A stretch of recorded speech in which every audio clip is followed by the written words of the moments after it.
Assalamualaikum teman-teman. Pada video kali ini kita akan membahas mengapa roti yang kita buat bisa gagal, apa penyebabnya, dan bagaimana cara mengatasi kegagalan pada saat kita membuat roti. Mari kita ikuti video berikut ini.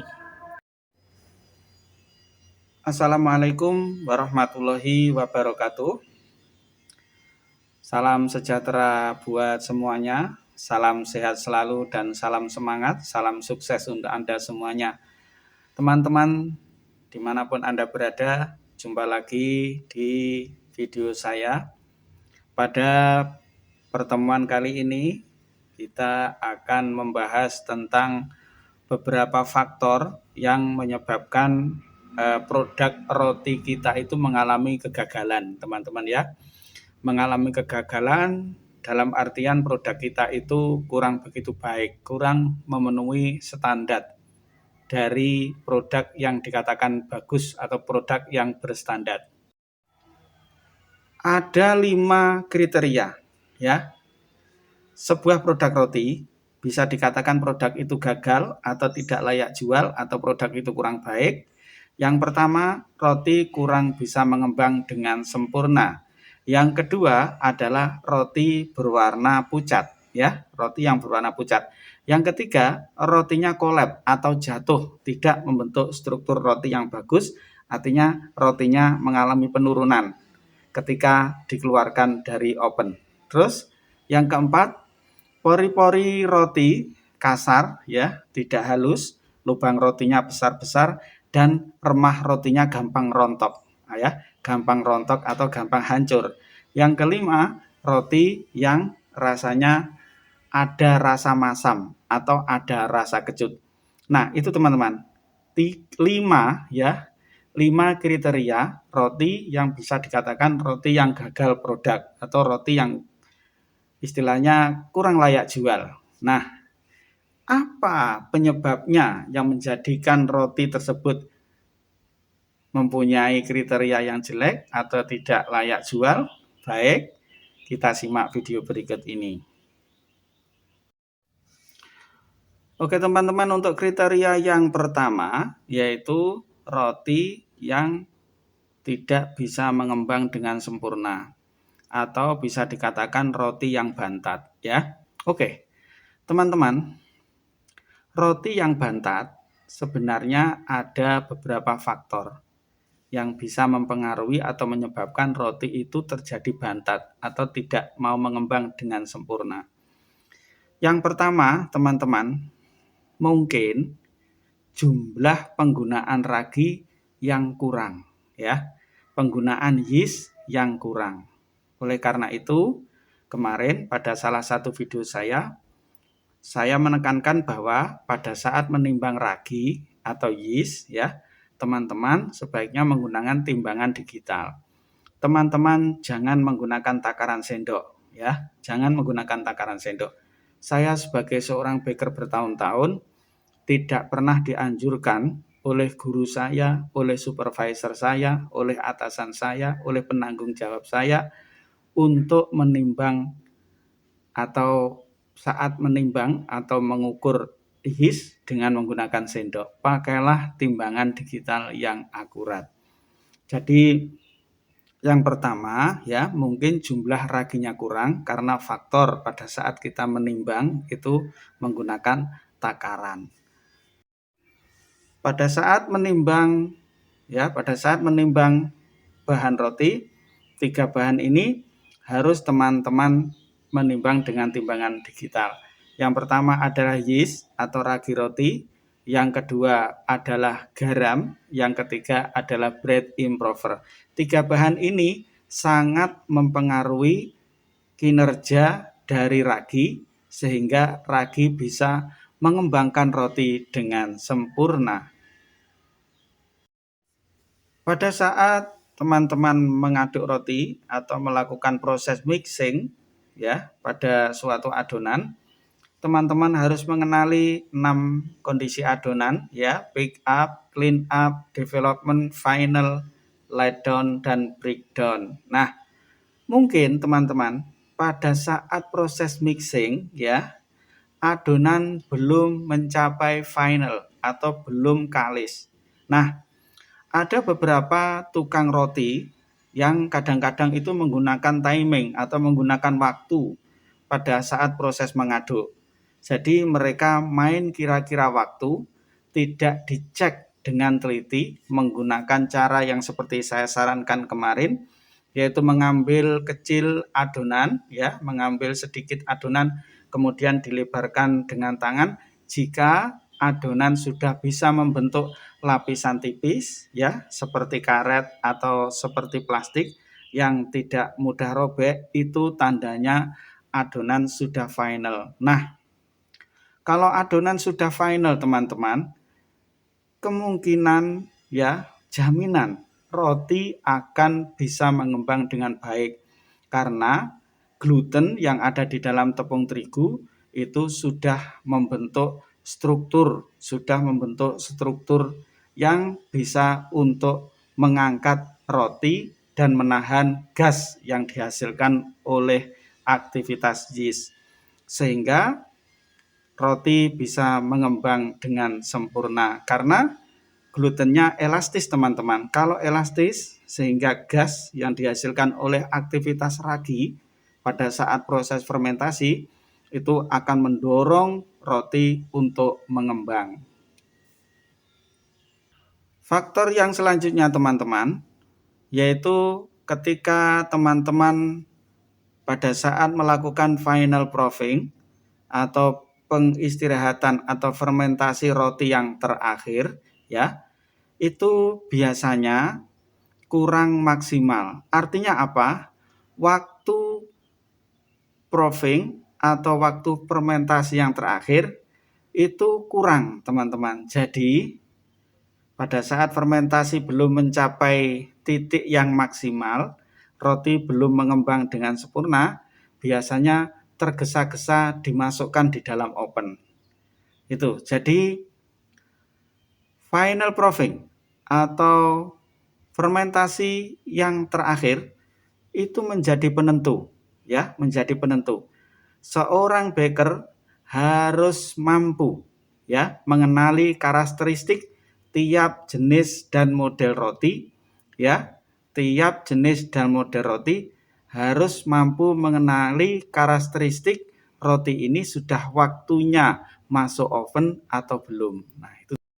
Akan tetapi ketika kita melakukan final fermentation atau fermentasi yang terakhir juga tidak boleh berlebihan atau biasa dikenal dengan overproof ya. Kalau roti sudah overproof teman-teman, rotinya juga tidak akan bermutu baik, tentunya tidak akan layak jual ya, karena rotinya nanti akan berpori-pori lebar teman-teman ya. Terus kemudian ketika dikeluarkan dari oven, roti dalam keadaan suhu dingin, suhu kamar, biasanya rotinya akan collapse atau jatuh. Jadi pada faktor yang pertama, mengapa roti ini tidak bisa mengembang dengan sempurna atau rotinya bantat, ada 4 penyebab. Yang pertama, jumlah ragi yang kurang. Yang kedua, penimbangan yang kurang tepat. Artinya pada saat kita menimbang tidak tepat, tidak sesuai dengan jumlah yang seharusnya. Yang ketiga adalah pada saat proses mixing ya, tentu belum final ya, belum final. Yang keempat adalah pada saat final proofing atau fermentasi yang terakhir kurang maksimal. Untuk ciri produk gagal yang kedua, teman-teman, yaitu warna roti yang pucat. Teman-teman, warna roti yang pucat ini bisa disebabkan oleh 2 faktor. Yang pertama adalah ketika teman-teman membakar roti di dalam oven, teman-teman memakai suhu yang kurang tepat. Ya. Artinya apa? Suhunya kurang dari standar, ya, atau kurang panas. Itu bisa menyebabkan roti pucat. Jadi teman-teman, setiap roti itu mempunyai suhu tertentu ya. Setiap oven pun mempunyai karakteristik atau ciri tertentu. Setiap oven mempunyai model tertentu. Ada yang oven hanya mempunyai api bawah, ada oven yang mempunyai api bawah dan api atas ya. Kemudian ada oven yang memakai listrik ya.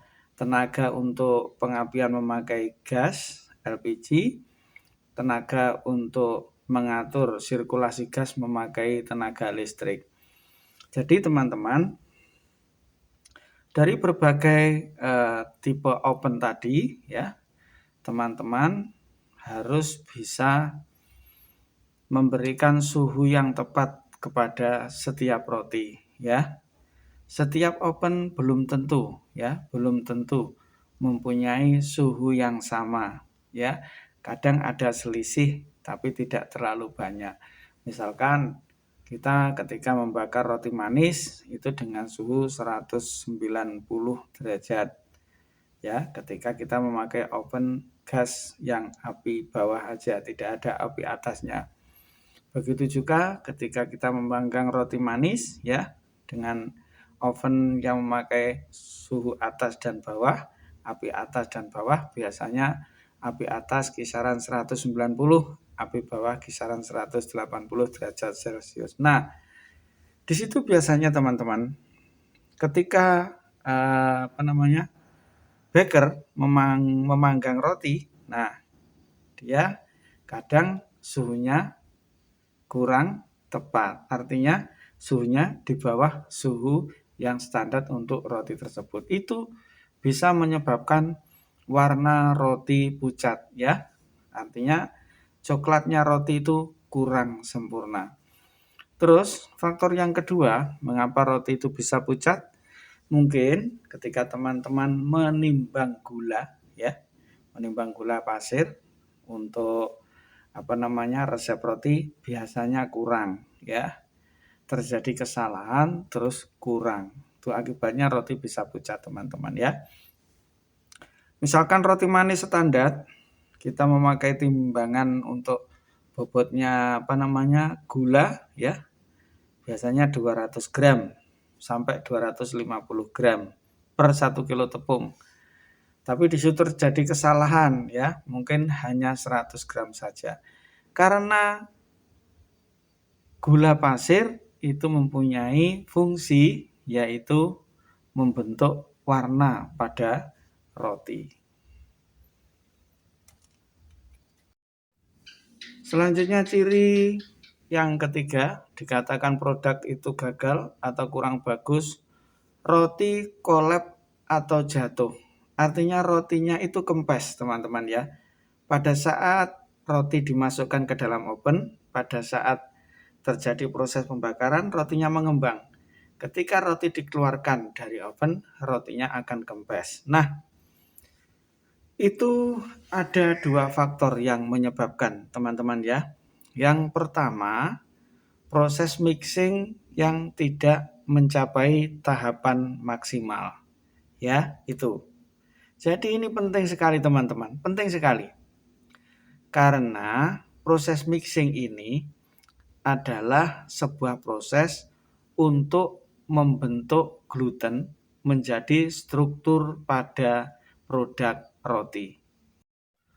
Benar-benar yang namanya gluten ini adalah salah satu protein di dalam tepung yang membentuk struktur roti. Kalau pengadukan belum mencapai kondisi final, tentu struktur roti yang dibentuk oleh gluten kurang sempurna. Bisa juga terjadi, teman-teman, adonan melebihi dari kondisi final, artinya let down ataupun breakdown. Adonannya sudah tidak kalis lagi, sudah tidak elastis lagi, tapi adonannya sudah lengket, ya, sudah lengket. Artinya gluten sudah tidak bisa lagi membentuk struktur roti, sehingga pada saat roti mengembang di dalam oven, kemudian ketika dikeluarkan dari oven,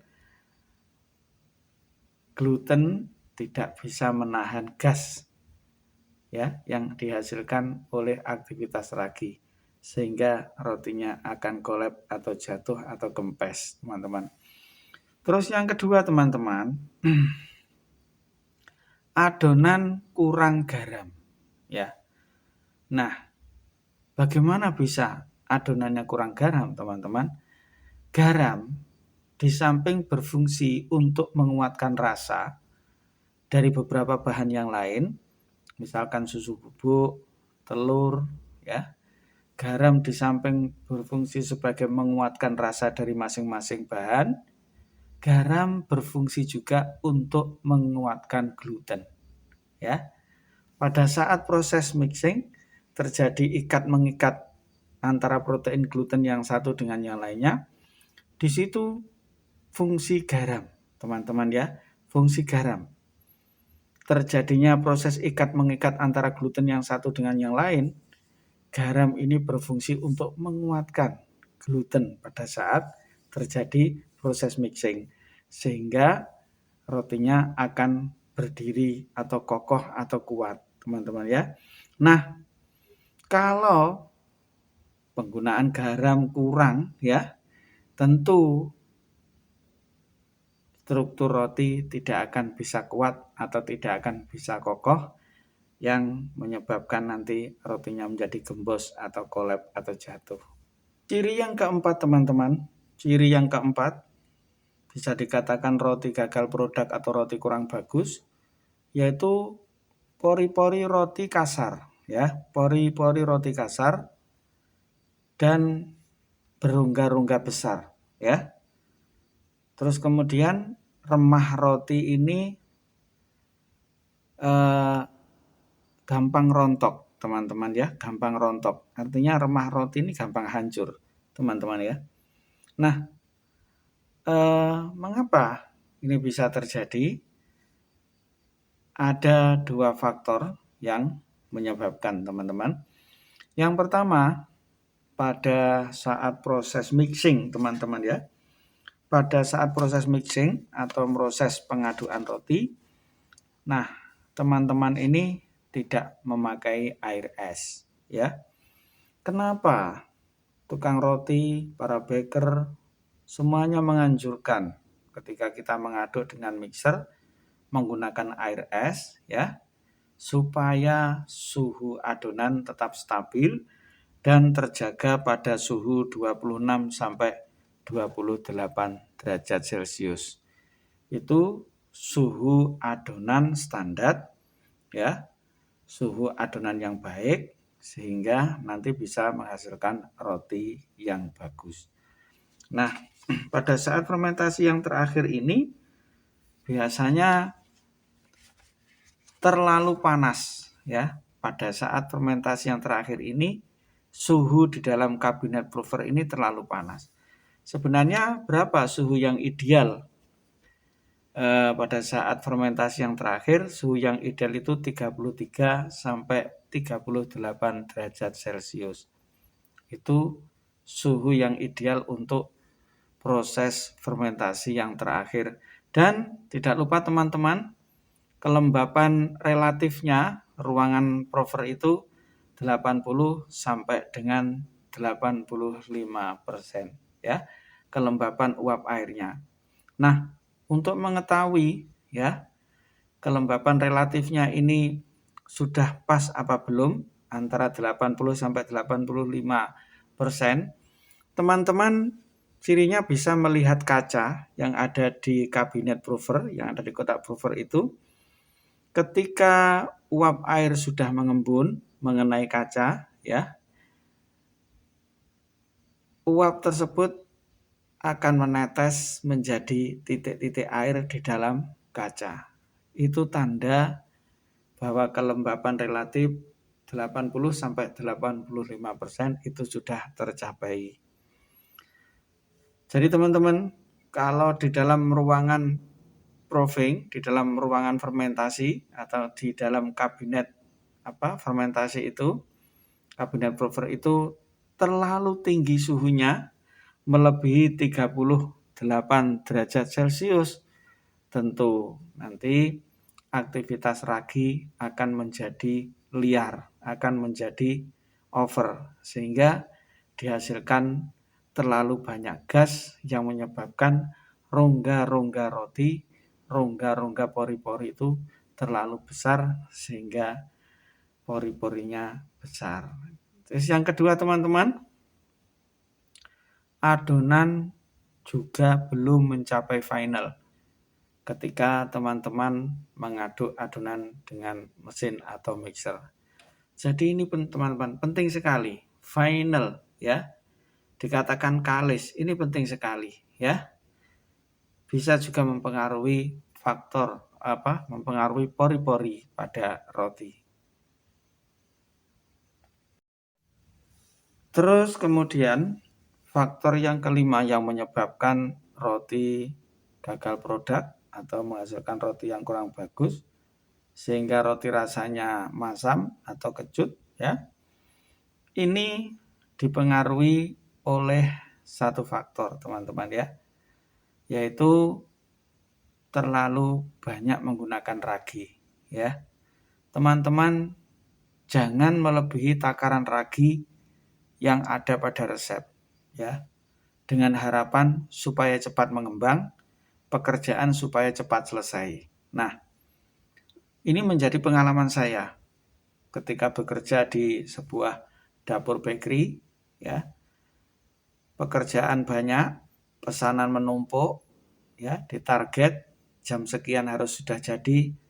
Ada satu cara, yaitu menambah porsi atau berat ragi di dalam adonan ya, agar roti mengembang cepat ya, mengembang cepat mengembang sehingga langsung bisa menghasilkan produk. Ini teman-teman, akibat dari penggunaan ragi yang melebihi dari kapasitas, yang melebihi dari persentase berat pada resep, bisa menyebabkan roti rasanya menjadi asam atau sedikit kecut ya. Itu. Jadi teman-teman jangan sekali-kali menambah kapasitas yeast atau jumlah yeast yang ada di dalam resep. Baik, itu tadi teman-teman beberapa penjelasan tentang faktor yang menyebabkan produk roti gagal atau kurang baik. Kriteria atau ciri-ciri roti yang gagal itu bagaimana, ternyata ada 5 teman-teman ya. Dan kemudian sudah saya beri penjelasan tentang penyebabnya apa. Mudah-mudahan dapat memberikan manfaat kepada teman-teman para pemerhati kuliner dan juga para pengusaha bakery maupun entrepreneurship muda yang mau menggeluti tentang usaha bakery. Jangan lupa terus ikuti video saya, akan saya berikan pengalaman-pengalaman ilmu-ilmu saya ketika saya bekerja sebagai seorang baker atau chef bakery. Mudah-mudahan dapat bermanfaat bagi Anda yang ingin mempelajari dunia bakery. Assalamualaikum warahmatullahi wabarakatuh. Ikuti video saya selanjutnya.